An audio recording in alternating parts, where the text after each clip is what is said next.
Hello, and welcome to English 101, the summer 2021 semester. My name is Nicole Truitt, and I am excited to welcome you to this class.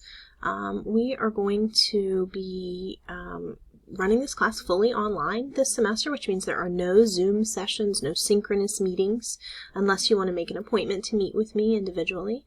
You'll be responsible for checking the course schedule and the weekly announcements that I'll post every Monday morning to make sure that you're staying current with the course and keeping up with the due dates. I will be offering open house meetings this week if you'd like to join me just to meet, say hi, answer any questions that you might have. I will be happy to help you get started and get oriented in the course so that we can get ready to go.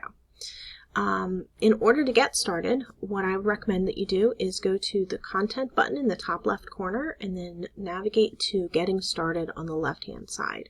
That module has everything that you need to get started. There are videos, checklists, the course schedule is there, information about the first week tasks, which include a discussion board video introduction and an APA title page activity in your shared Google Drive folder. There are also a ton of tutorials there that will help you with anything that you might be struggling with.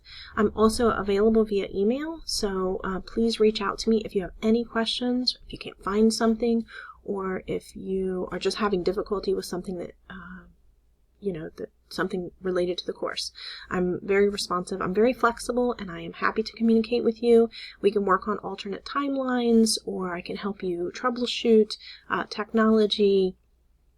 Just stay in touch with me over the course of the semester. Check your email regularly and reach out to me if you need anything at all. I am here, even though this is an online course, I am here to support you.